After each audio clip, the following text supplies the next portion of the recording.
wabarakatuh. Salam Guru Penggerak. Perkenalkan kami, calon guru penggerak Angkatan 11 dari Kabupaten Tuban, Jawa Timur. Dengan saya, Nurul Faizah dari SMK Negeri Jatirogo, Kabupaten Tuban. Saya, Kristiana dari UPT SD Negeri Wojogo 1, Kecamatan Jatirogo, Kabupaten Tuban. Saya M. Alina Sudin Basar dari SMA Negeri 1 Kendiruan, Kabupaten Tuban. Dan kami di sini akan melaksanakan demonstrasi kontekstual modul 2.3, coaching untuk supervisi akademik yang terdiri dari pengamat, coach, dan coachee. Selamat menyaksikan. Assalamualaikum Bu Kris. Waalaikumsalam Pak Ali. Alhamdulillah sehat nggak hari ini? Alhamdulillah sehat Pak. Oke, luar biasa jenengan hari ini kelihatan tambah Syukur, sehat, Pak, syukur ya. Apalagi hari ini tanggal 1. Iya. Bu Kris, saya melihat jenengan ada kegiatan, rencana kegiatan coaching ya. Coaching ya. Ini mungkin perlu saya sampaikan terkait dengan instrumen supervisi instrumen saya sebagai observer atau pengamat.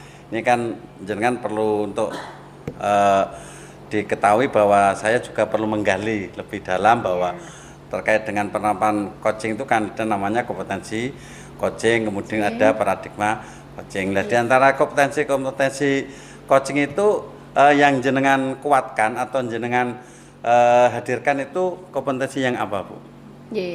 Untuk rencana hari ini saya menggunakan kompetensi yang akan saya kembangkan nanti adalah mendengarkan aktif, Pak. Mendengarkan aktif. Mendengarkan Selain aktif itu, dan juga menanyakan pertanyaan yang berbobot kepada coach.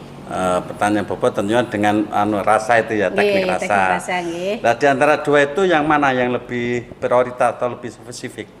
Ya, untuk lebih spesifiknya saya mengembangkan yang mendengarkan aktif. Mendengarkan aktif. Karena dengan mendengarkan aktif nantinya saya bisa menggali ide-ide dari coaching-nya itu ya. Sehingga nanti kuncinya bisa menemukan solusinya sendiri dari permasalahannya tersebut. Gitu. Ya. Nah, dari kompetensi 2 tadi itu indikator keberhasilan yang akan dicapai itu yang mana, Bu?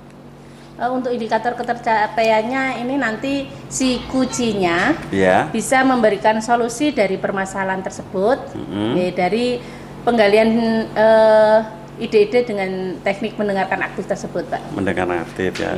Ya, semoga dengan proses coaching itu juga akan menambah wawasan kita sebagai guru, Bu ya. Utamanya jenengan sebagai coachnya dan lebih penting adalah sebagai coachingnya itu ya. Terima kasih Bu Kris. Semoga proses coachingnya itu nanti juga akan menambah penguatan khususnya di lembaga pendidikan yang selama ini Ibu jalani dan utamanya juga untuk kemajuan lembaga panjenengan. Dan saya berdoa semoga proses coaching nanti juga bisa berjalan dengan lancar dan tentunya mendapatkan keberkahan dari Allah. Amin. Selamat beraktivitas, Terima kasih Pak Ali. Sama-sama Bu Kris, semoga bermanfaat. Assalamualaikum warahmatullahi wabarakatuh. Waalaikumsalam warahmatullahi wabarakatuh. Assalamualaikum Bu Faiz. Waalaikumsalam warahmatullahi wabarakatuh. Alhamdulillah. Gimana kabarnya hari ini? Baik Bu, baik. Alhamdulillah. Baik. Sehat ya? Alhamdulillah Ibu sehat. Untuk pertemuan kali ini mungkin ada sesuatu atau unek-unek yang perlu disampaikan?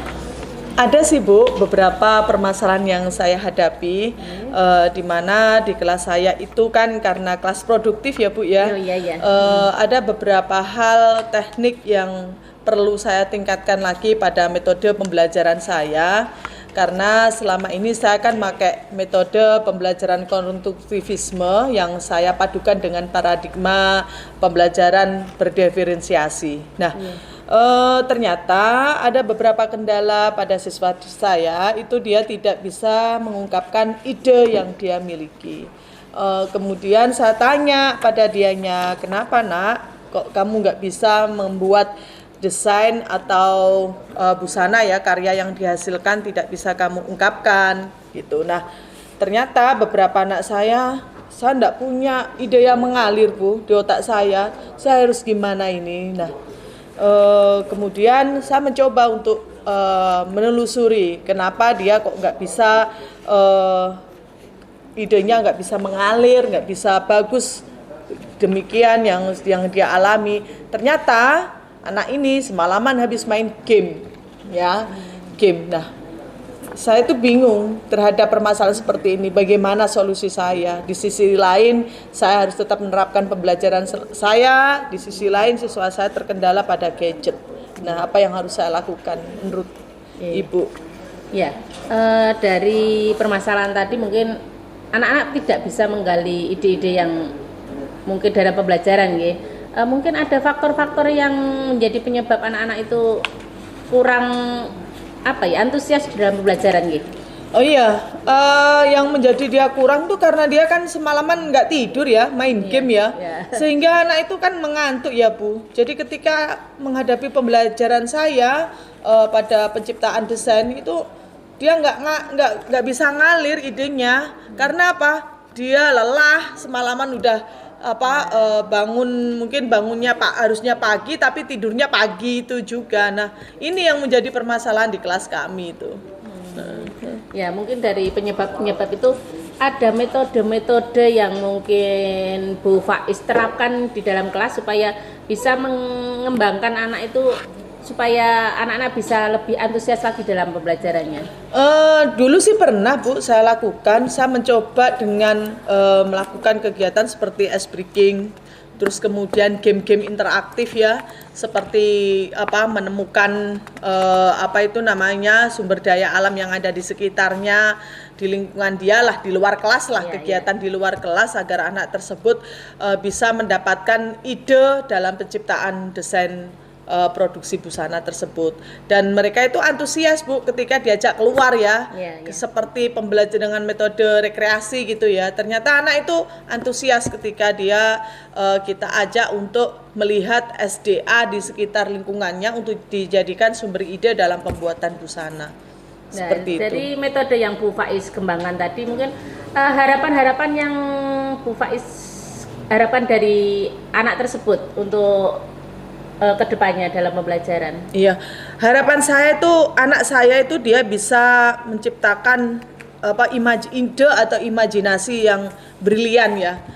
Ketika dia bisa menemukan sumber daya alam yang ada di sekitarnya, dia bisa menciptakan busana yang benar-benar sesuai dengan sosial kulturnya, sehingga anak tersebut itu dapat menggali potensi daerahnya untuk bisa diwujudkan dalam bentuk produk, sehingga nantinya go nasional lah paling enggak ya, maksimal go internasional. Itu yang kami harapkan, sehingga potensi-potensi lokal ini dapat terus tumbuh di daerahnya anak tersebut masing-masing. Itu Bu yang kami harapkan. Luar biasa sekali metode yang Bu Faiz terapkan di sekolah, di lembaganya. Alhamdulillah. Untuk ratingnya, apabila di rating antara 1 sampai 10, rating yang Bu Faiz nilai dari keberhasilan metode-metode yang Bu Faiz terapkan, berapa nilainya Bu Faiz? Kalau 1 sampai 10 tentunya ya 10, karena saya sudah melakukan riset tersebut dan saya sudah melakukan uji coba tersebut dengan metode rekreasi tentunya ya.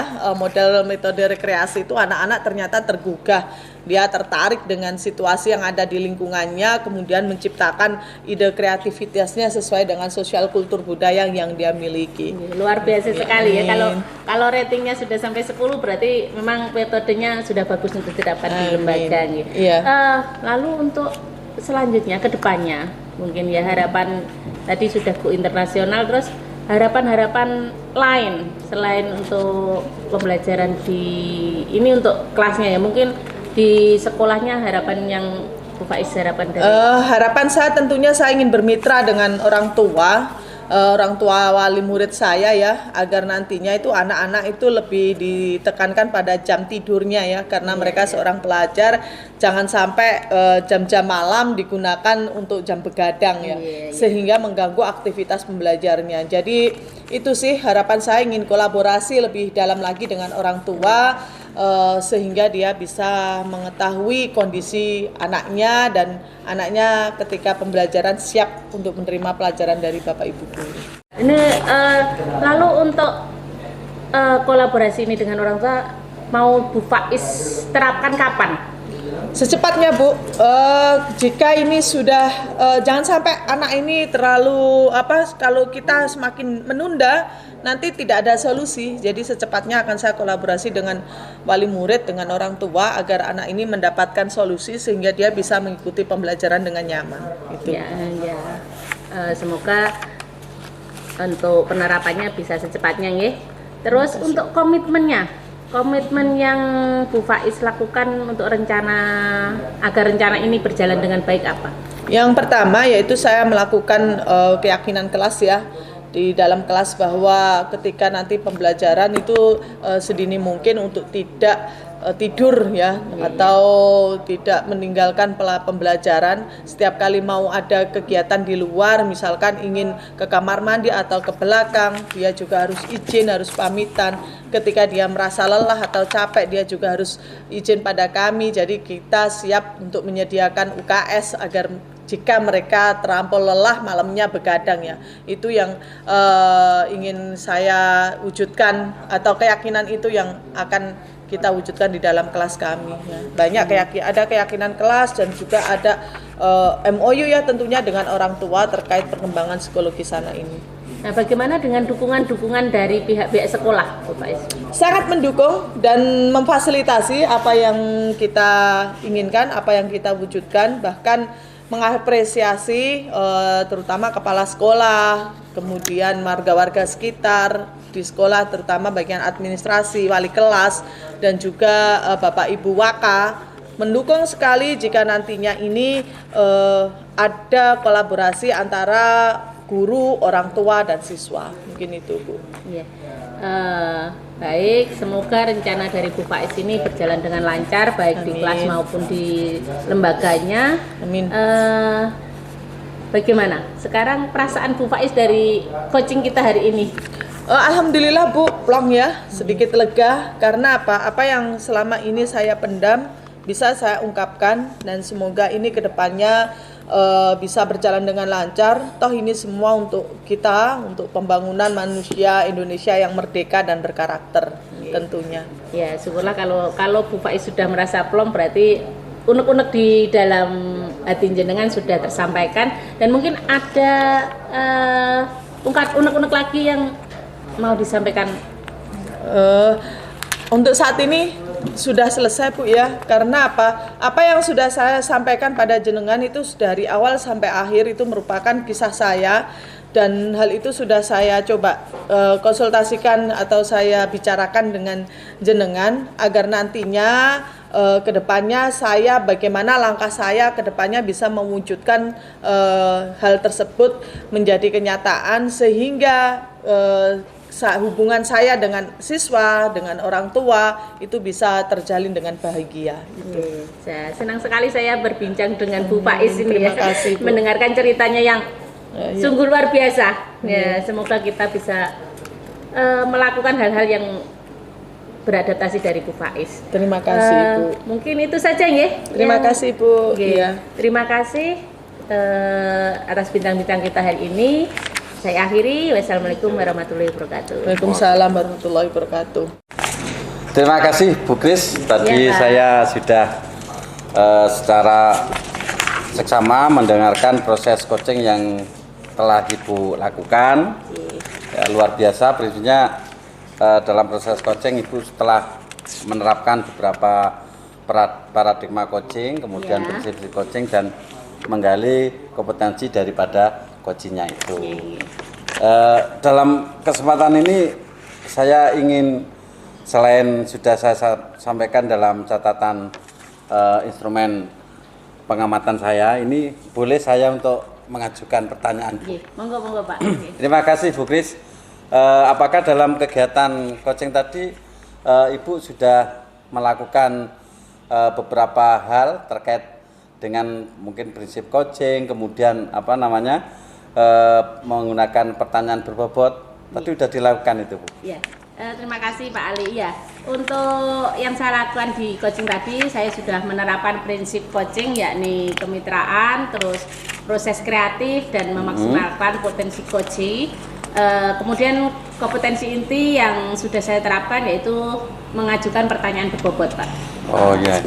Terima kasih Bu, ini ternyata juga sudah sesuai dengan apa yang sudah saya sampaikan di instrumen saya untuk prinsip coaching yang telah Ibu lakukan, utamanya dalam kemitraan Bu. Kemitraan itu penting dalam prinsip coaching itu kan tidak ada yang merasa lebih pandai, ya lebih pintar. Jadi ada semacam sederajat atau kesamaan, tidak ada perbedaan mungkin dari sisi stratanya ya.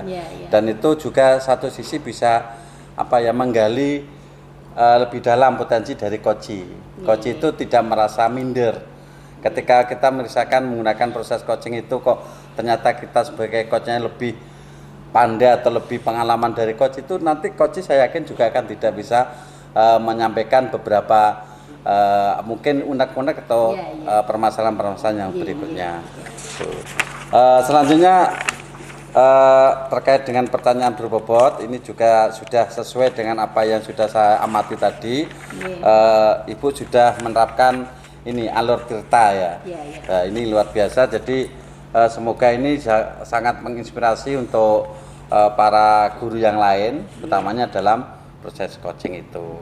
Selain itu mungkin perlu saya sampaikan ini Bu, kira-kira selain dua tadi yang Bunda sampaikan, apakah ada lagi kompetensi yang mungkin Ibu gali lagi dari event berikutnya itu? Ya, untuk mungkin selanjutnya Pak Ngi, kompetensi yang saya ingin kembangkan nantinya di coaching berikutnya ini tentang kehadiran penuh Pak. Oh, kehadiran penuh. Dimana nantinya karena coaching nanti merasa ada unek-unek gitu, bisa disampaikan. Tapi karena kehadiran penuh ini tidak tersampaikan, jadi kita harus menggunakan teknik stop itu ya. Saya bisa menggunakan teknik stop relaksasi ya, untuk biar coach nanti lebih rileks dalam mengungkapkan permasalahan-permasalahan yang dihadapinya. Terbuka juga, barangkali ada masalah-masalah yang belum tersampaikan ketika kita menggunakan prinsip termasuk kehadiran penuh itu kan saya yakin coach itu juga akan bisa menyampaikan unek-unek yang lainnya itu. Betul, terima kasih Bu Kris. Ini saya rasa proses coaching yang jenengan lakukan ini sudah luar biasa. Semoga dalam kegiatan ini juga akan bermanfaat tentunya bagi coach sendiri ya Bu Kris, dan nanti juga coachnya itu. Dan untuk event berikutnya ya ini sangat bisa jadi untuk inspirasi dari kegiatan dari para guru yang lain. Mungkin itu Bu Kris ya. Terima kasih. Semoga jenengan lebih sukses, lebih berkah dalam menyampaikan ilmunya kepada anak. Terima kasih Pak. Terima kasih.